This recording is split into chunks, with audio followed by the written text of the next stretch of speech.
I'm Rantasmo, and horror movies need more gay. Horror and sexuality have sort of a symbiotic relationship. No slasher movie would be complete without some sort of pointless nudity and/or premarital sex. And although this tends to be rather heterocentric, all things considered, horror is a remarkably queer genre. In the early days of horror, movies often had a gay undertone. Bride of Frankenstein had an out director and several gay cast members, and it's notorious for its gay subtext. There's palpable sexual tension between the film's two mad scientists, and the monster himself isn't quite so interested in the bride so much as this blind silver daddy. Bride of Frankenstein also makes its most effeminate, sexually ambiguous character the primary antagonist. It was pretty common in early horror films to have an ambiguous or coded gay villain, and to some extent this has persisted in more modern films, usually in the form of creepy mom issues.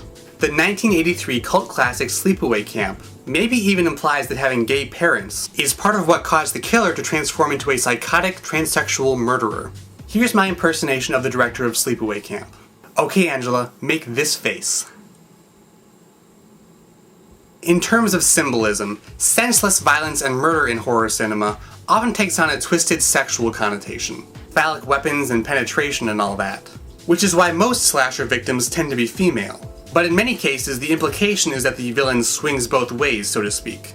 I don't think filmmakers necessarily want to demonize homosexuals, but the perception is that an implied sexual ambiguity adds a layer of otherness to a villain.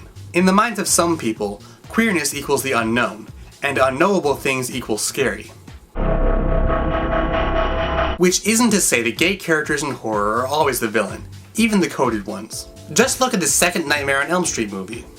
It literally could not be gayer. We've got a particularly seductive Freddy Krueger, a leather-clad power-top gym teacher who gets spanked to death, and a main character played by a gay actor who does this dance to this song.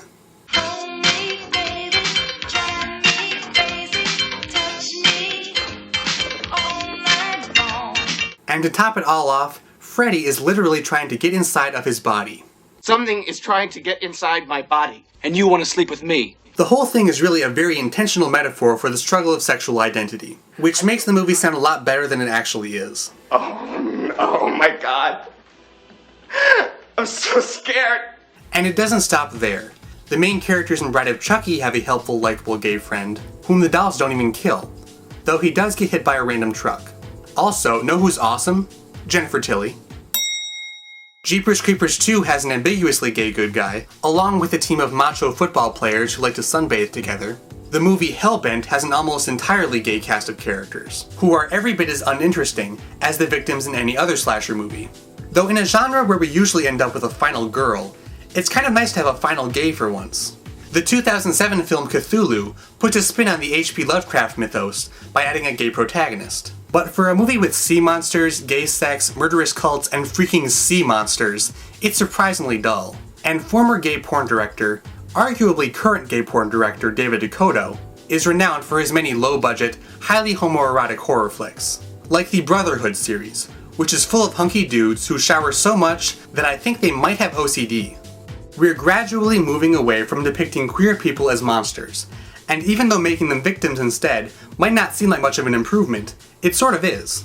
Gay characters in horror don't exactly have the best survival rate, but then again, neither does anyone else. In the end, the name of the game is equality, and what more can we ask for than to be brutally massacred just like everybody else?